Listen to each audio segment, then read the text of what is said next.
మన కాదంబరి సిల్క్స్ లో flat 50% discount and 25,000 purchase మీద 2 కంచి కాటన్ శారీస్ ఉచితం.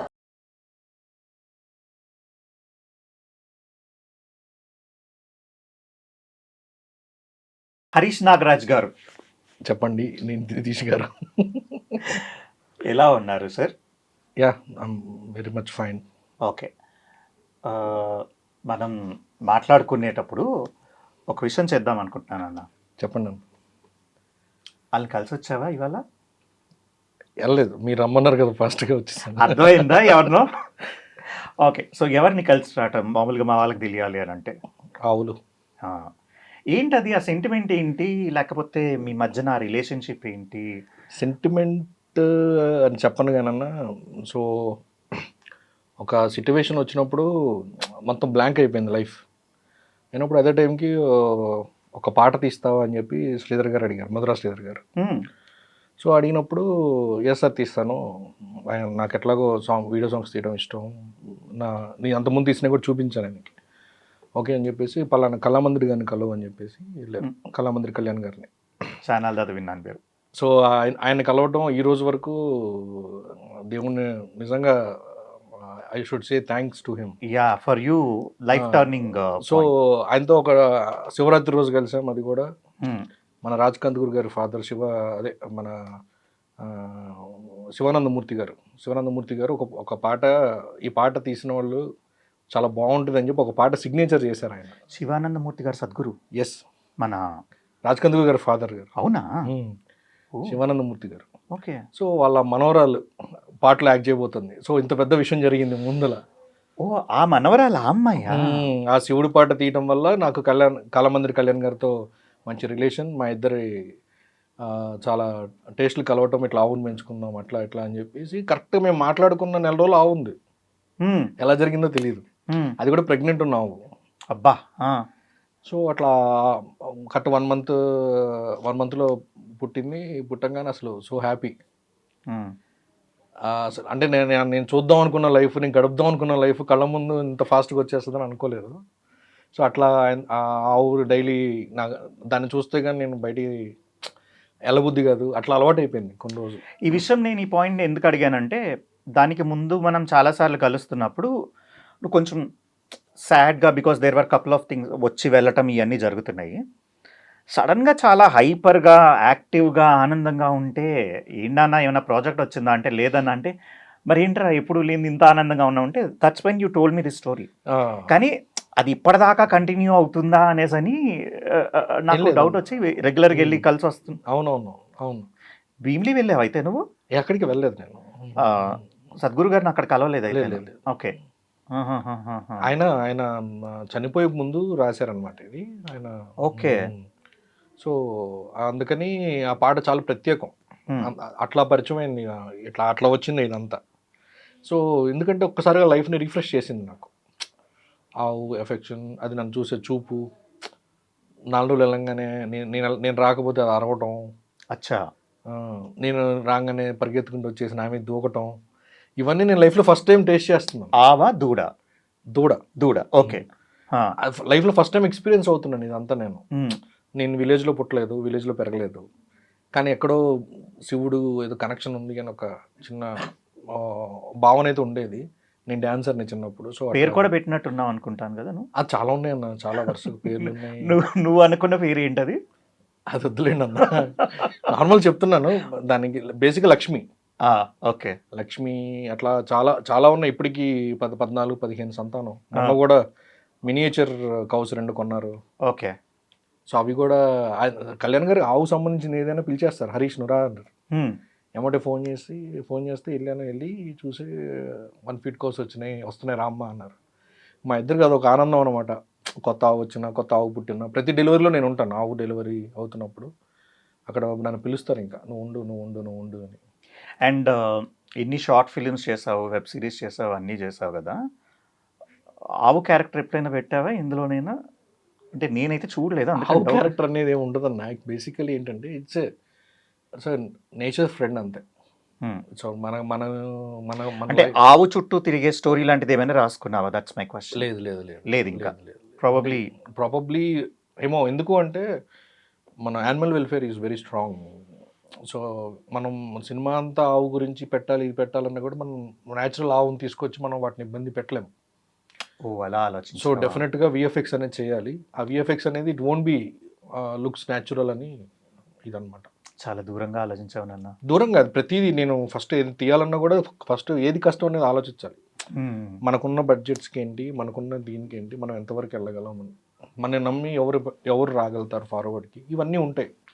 సో అదొకటి ఆలోచించింది ఏంటంటే ఆవు బేసికల్గా వదిలేస్తే ఒకలాంటి ఆవు, మనం పెంచితే ఒకలాంటి ఆవు, ఇట్లా ఉంటుంది అనమాట. దాని బిహేవియర్స్ అట్లా ఉంటాయి. కానీ అది ఎప్పుడు హార్మ్ చేస్తుందని అయితే నేను దానికి కూడా ట్యాంట్రమ్స్ ఉంటాయి, డిపెండింగ్ అపాన్ ద క్లైమేట్, వాటి మైండ్ సెట్ కూడా ఉంటుంది.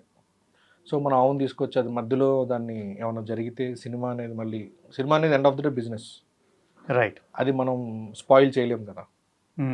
సో నువ్వు ఇప్పుడు చెప్తే తెలిసింది మన ఇద్దరం కలిసి ఆల్మోస్ట్ 10 years అయింది అనేసి అని. యా చాలాసార్లు ఫాలోఅప్ చేస్తూ ఉంటాను నీతోటి, అవును. ఇంటర్వ్యూస్ అన్నా లేకపోతే ఒక కైండ్ ఆఫ్ నీ గురించి జనాలకి తెలపాలన్నా సరే కూడా ఎందుకు నువ్వు అలాగా బ్యాక్ చైర్ తీసుకుంటావు? బికాజ్ చాలా వర్క్స్ చేసావు నువ్వు చెప్పాలి అని అంటే. నీ ప్లేస్లో ఇంకొకళ్ళు ఎవరైనా ఉన్నా ఆర్ ఈ జనరేషన్లో వాళ్ళు ఉన్నా సరే కూడా అసలు ఈ పాటికి లైక్లు, ఫాలోవర్స్, వాళ్ళు మెంటర్స్, రకరకాల ఇవి ఎందుకు నువ్వెందుకు దూరంగా ఉంటావు? అంటే అన్న మనం ఇక్కడ ఒకటి సాధించాలనుకుంటాం, అది సాధించకుండా మనం ప్రయోజకులమా అని ఒక క్వశ్చన్ మార్క్ వస్తుంది. ఓకే, ఇక్కడ ఏంటంటే ఇక్కడ అనుభవం అనేది అంత నేర్చుకున్న రాదన్న. ఇది everyday is a new day. మనం చెప్పేది ఎంతో కొంతమందికి ఉపయోగపడుతుంది, అందరికి ఉపయోగపడకపోవచ్చు. బట్ నేను చెప్పేది నా స్టైల్ ఆఫ్ థింకింగ్ అని, నా వే ఆఫ్ థింకింగ్ అని జనాలకి ఎంతవరకు నచ్చుతుంది, అది ఎవరన్నా డిస్టర్బ్ చేస్తుందేమో, ఎవరన్నా వాళ్ళు వెళ్తున్న రైట్ మూమెంట్ని ఇచ్చేస్తుందేమో అని ఒక భయం ఉండేది. అది ఎక్కువ ఆలోచిస్తావు కదా నువ్వు, అంటే వేరే వాళ్ళని ఇబ్బంది పెట్టకూడదు, అదొకటి ఉంటుంది నాకు ఇప్పుడు. బట్ నువ్వు ఇబ్బంది పడినా పర్లే. ఇబ్బంది పడేది ఇబ్బంది పడటం అంటే అన్న, అది మనం చెప్పే అంతోళమా అని ఒక వస్తుంది కదా. అంటే మనం ఏదన్నా మంచి పని చేస్తే ఆటోమేటిక్గా ప్రజలే వస్తారు మన దగ్గరికి, వాట్ ఎవర్ ఇట్ ఈస్. అప్పుడు నేను ప్రయోజకుడని వాళ్ళు చెప్పిన తర్వాత నేను చేయడం ఏదన్నా బాగుంటుంది. ముందే నేను ప్రమోట్ చేసుకోవటం ఇదంతా కొంచెం ఫస్ట్ ఆఫ్ ఆల్ సిగ్గు. మ్యాక్సిమం నీకు నాకు డిస్కషన్లు అక్కడే జరుగుతాయి. ఏంటనంటే లెట్స్ ప్రమోట్ యువర్ సెల్ఫ్ అంటే, అన్న ఇది కాదన్నా, ఇంకోటి ఉందన్నా, అన్న ఇది కాదన్నా. అంటే నేను ఇప్పుడు కూర్చొని ఆలోచిస్తే ఆల్మోస్ట్ ఒక 5 web series చేస్తుంటా, 4 to 5 చేస్తుంటాను. షార్ట్ ఫిల్మ్స్ అయితే ఇంకా అసలు లెక్కలేదు. వీడియో సాంగ్స్ ఎక్కువ చేశాను. సో వీడియో సాంగ్స్ చేసావు ప్లస్ షార్ట్ ఫిల్మ్స్. అంటే ఆ రోజుల్లో యూట్యూబ్ దీంట్లోని చెప్పాలనంటే హరీష్ నాగరాజ్వి షార్ట్ ఫిల్మ్స్ ఎప్పుడు వస్తాయి, ఆర్ ఎల్స్ అవార్డ్కి పంపిస్తే ఇవన్నీ కూడా ఆల్మోస్ట్ మీరు నకామా వాళ్ళు వీళ్ళందరూ సైమల్టేనియస్లీ మీరందరూ స్టార్ట్ చేసింది చెప్పండి. వాళ్ళ సీనియర్స్ అన్న, బట్ ఆబ్వియస్లీ అదే నేను అంటున్నా. నకామా తర్వాత మీరు, తర్వాత నీ జనరేషన్ నుంచి వచ్చిన వాళ్ళు అందరూ కూడా. అండ్ నీ టైంలో చేసిన వాళ్ళందరూ చాలా మంది, కొంతమంది డైరెక్టర్స్ కూడా అయిపోయి, మన సుజిత్ లాంటి వాళ్ళు అదే. సో టెక్నికల్లీ నేనేమంటానంటే ఓకే ఒప్పుకుంటాను, నీ వాల్యూస్ నీకున్నాయంటే, నేనంటూ ఏదో ఒకటి చేసినంత వరకు కూడా నేను కొంచెం దూరంగా ఉంటాను, నేను చెప్పే స్టేజ్లో లేదు అని. ఎప్పటికీ అనిపిస్తుంది నీకు అది? తెలీదు అన్న, మీరు నిన్న చేద్దాం నీ గురించి తెలియాలన్నప్పుడే నేను ఆలోచించాను. అవును, ఇప్పుడు నా సినిమా కూడా వస్తుంది, ట్రెండింగ్లో ఉన్న ఒకటి చేస్తున్నాను. 6 నెలల నుంచి ఐ వాజ్ ఆస్కింగ్ ఏదో ఒకటి చేద్దాం నాన్న, చేద్దాము అనేసి అంటే ఫైనల్లీ సార్ నాకు ఇప్పుడు పర్మిషన్ ఇచ్చారు. పర్మిషన్ ఏం లేదన్నా, ఇట్స్ నాట్ పర్మిషన్. నేను ఓపెన్ అప్ అవుదాం అట్లీస్ట్ నా చాలా విషయాలు నేను తెలుసుకోవాల్సినవి ఉన్నాయి, నా గురించి తెలుసుకోవాల్సినవి ఉన్నాయి. So end of the day ఎప్పటికైనా తెలియాల్సిందే కదా మనం. నా బాధ ఏంటంటే నాతో ఎక్కువ ట్రావెల్ చేశాడు, so I know more details about him than the present generation. చెప్పాలి అని అంటే ప్రాబబ్లీ వాళ్ళు అన్ని పాయింట్స్ టచ్ చేయకపోవచ్చు, తెలియదు కూడా. ఎందుకంటే నువ్వు చాలా విషయాలు చెప్పవు, మనం అంటే చాలా షేర్ చేసుకుని ఆ ట్రావెల్లో నువ్వు చెప్పకపోయినా నేను కొన్ని యాదృచ్ఛికంగా చూడటం జరిగింది కనుక దట్స్ అ రీజన్ లేదు చేస్తే నేనే చేయాలి అని పట్టుబట్టి.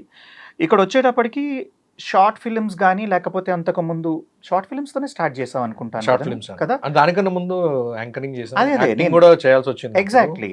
సో దానికి ముందు నువ్వు యాంకరింగ్ చేసావు. యాంకరింగ్ చేస్తాను. అది రావటానికి కూడా medium of media is because to promote yourself or to get yourself well equipped with the direction and all. ఏంటి లేదన్న, యాక్చువల్గా నేను చెన్నై నుంచి డైరెక్ట్గా హైదరాబాద్ వచ్చినప్పుడు చెన్నైలో ఏం చేసేవాడు? చెన్నైలో బీఫార్మసీ కంప్లీట్ చేశాను. B Pharmacy student. బీఫార్మసీ చేశాను. హైదరాబాద్ షిఫ్ట్ అవ్వగానే ఐఎమ్ లుకింగ్ ఫర్ సోర్సెస్. నేను ఇక్కడ ఇంట్లో జాబ్ అని చెప్పాను, ఇక్కడ జాబ్ చేయాలి, జాబ్ చేస్తున్నట్టుగా ఉండాలి, కానీ సినిమా ఇండస్ట్రీలోకి వెళ్ళాలి. 2 డైవర్షన్స్ ఉన్నాయి నాకు. చూసినప్పుడు నా ఫ్రెండ్ నాగార్జున అని చెప్పి అప్పుడప్పుడే ప్రొడక్షన్లోకి వద్దామనే ప్లాన్ ఉంది వాడికి. సో నాగార్జున, అరే నా ఆఫీస్లో ఉండరా కొన్ని రోజులు, you can learn something, free టైంలో అక్కడ ఉండు అని చెప్పేసి సజెస్ట్ చేశాను. ఆ ఆఫీస్ పైనే జెమినీ టీవీ సెట్ ఒకటి వేసి ఒక షో నడుస్తుంది. అవును. అరే డైరెక్టర్ ఎవరంటే నాగా సార్. మర్మదేశం, రహస్యం, మా ఫేవరెట్ సీరియల్స్ చిన్నప్పుడు అవి. Okay okay. ఆయన ఉంటారని చెప్పగానే టక్కడక్కడికి వెళ్ళిపోయాను నేను. చెన్నైలో కదా ఆయన ఉండేది. ఆయన ఇక్కడ ఈ సెట్లో డైరెక్ట్ చేయడానికి వచ్చారు. ఓకే. ఆ షో ఆయన డైరెక్టర్. ఓకే. ఇంకా సెట్ వర్క్ అవుతుంది, ఇంకా స్టార్ట్ అవ్వాలి షో. వెళ్ళి కలిసినప్పుడు నాకు తమిళ్ వస్తుంది. హాయ్ సార్ వణక్కం అనగానే, వణక్కం తమిళ అన్నాను. అనగానే తమిళ్ తెలియదు సార్ అన్నాను. అప్పుడు ఒకరు కూర్చున్నప్పుడు ఇట్లా మాట్లాడి ఇట్లా చూసారు 2-3 సార్లు. భయం వేసింది నాకు. అంటే ఆయన పెద్ద డైరెక్టర్, ఆయన అసలు బాలచంద్ర గారి దగ్గర వర్క్ చేశారు. అండ్ గూస్ బంప్ సీరియల్ అయితే అంటే చూడటానికే భయపడాలి. ఆయనతో పనిచేయాలంటే తమిళనాడులో ఎగబడతారు. ఓకే. అలాంటి వ్యక్తి నా కళ్ళ ముందు ఉన్నారు, ఆయనతో పాటు కూర్చున్నాను నేను. నాకేం అర్థం కాల. ఒక్కసారి ఎందుకు ఇట్లా చూసారా అని చెప్పేసి వెళ్ళిన తర్వాత మళ్ళీ ఈవినింగ్ పిలిపించారు. అక్కడ కిందే కదా ఆఫీస్, ఈవినింగ్ పిలిపించారు. నువ్వు తమిళ్ టు తెలుగు రాయగలవా రైటింగ్ అని అన్నారు. నేను రాస్తాను సార్ అన్నాను. సో అట్లా రైటర్గా జాయిన్ అయ్యాను నేను. అమ్మ ఫస్ట్ జాబ్ దొరికిందిరా, డబ్బులు ఇవ్వైనా పర్లేదు అనే థాట్లో ఉన్నప్పుడు కట్ చేస్తే యాంకరింగ్ ఆడిషన్స్ అవుతున్నాయి.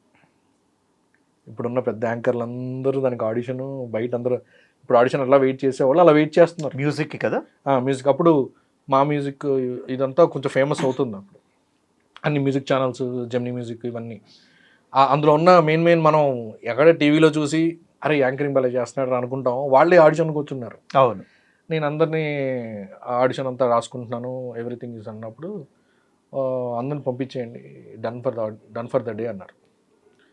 ఓకే సార్ అని చెప్పి లోపలికి వెళ్తే ఇలా చూసి నీయే పండి అన్నారు.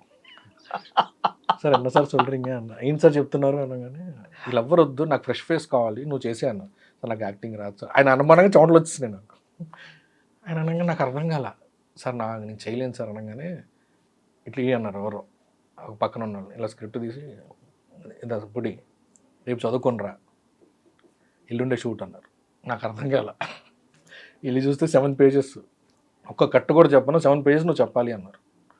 2 రోజులు నిద్ర పట్ల పడుకోలా, అసలు చదివి నీరు చదువుకొని వెళ్ళి చెప్పిన తర్వాత ఓకే అన్నారు. అంత అయిపోయింది. అక్కడితో యాంకర్ అయిపోయా. అండ్ నేను కలిసినప్పటికీ probably 20s, you are there in your 20s and 20s. Yeah, just. కానీ మనం కూర్చుని మాట్లాడితే ప్రాబబ్లీ నాకొక ఏదో ప్రవచనాలు వినొచ్చిన senior citizen kind of thought process కానీ, నువ్వు చెప్పే కాంటెంట్ కానీ అండ్ ఆ డైలాగ్స్ కానీ, I mean it was very mesmerising for me. Probably that is the reason నువ్వు నా వెనక పట్టం కంటే కూడా నేను నీ వెనకాతల ఎందుకు ఉండేవాడిని అంటే, ఆ తెలుగు భాష మాట్లాడే విధానం కానీ, ఆ డిక్షన్ కానీ, ఆ డైలాగ్స్ రాసే విధానం కానీ ఎక్కడి నుంచి వచ్చింది నీకు? అది జనాలే నేర్పించారన్న, నేనైతే ఏం నేర్చుకోలేదు. ఇన్స్పిరేషన్ కానీ, ఇన్ఫ్లుయెన్స్ కానీ? మా మమ్మీ, మా డాడీ అంతే. వాళ్ళు అంటే మా డాడీ కష్టం కళ్ళ ముందు కనబడుతుండేది, అమ్మ ప్రేమ కళ్ళ ముందు కనబడుతుండేది. వీళ్ళ మాటలు ఎక్కువ వింటుండేవాడిని. వీళ్ళు ఏది తప్పు ఏది రైటో చెప్తూ ఉండేవాళ్ళు. ఇప్పుడు మా పెదనాన్న రీసెంట్గా చనిపోయారు. మా పెదనాన్న వాళ్ళ పిల్లలు ఇదంతా ఎన్ని కొంచెం కండిషన్డ్గా ఉండేదన్న. ఒక్కటి కూడా బ్యాడ్ వర్డ్ వచ్చేది కాదు ఎక్కడి నుంచి కూడా. వచ్చిన తప్పని మూతి మీద అట్లా పడిపోతుంది. అంటే that has to be there. ఇదివరకు అట్లా ఉంది కాబట్టి మనం 80s, 90s స్టూడెంట్స్ కొంచెం ఈ కాలంలో కొంచెం అలర్ట్గా ఉన్నారు, ప్లస్ ఒక ఆర్గనైజ్డ్గా ఉన్నారు. ఇప్పుడు వచ్చే పిల్లల్ని మీరు గమనిస్తున్నారు. సో ఆ కాలంలో తల్లి తండ్రి ప్రేమ కానీ వాళ్ళకు జాగ్రత్తగా అంత బాగుంది కాబట్టి ఇవాళ మనం ఇట్లా ఉన్నామని నా feeling. And for more videos, please subscribe to iDream. Please subscribe to iDream. Please subscribe iDream. And please subscribe to iDream. For more videos, subscribe to iDream. Please like, share, and subscribe to the channel. Congratulations, iDream. Subscribe to iDream. Subscribe to iDream. So subscribe to iDream Media. iDream team అందరికి huge congratulations. Please subscribe iDream Media. Please subscribe to iDream. Subscribe iDream. Please subscribe to iDream. iDream అంటే నా కళల ఛానల్ను subscribe చేసుకున్న నోరు తిరుగుతలేదు, మీరైతే గంట గుర్తు కొట్టండి. For more such videos, please subscribe to iDream. Subscribe to iDream. Please subscribe to iDream. Please subscribe iDream Media. Please do subscribe to iDream. Please subscribe to iDream media. For best entertainment and information, please subscribe iDream. And don't forget to subscribe to iDream.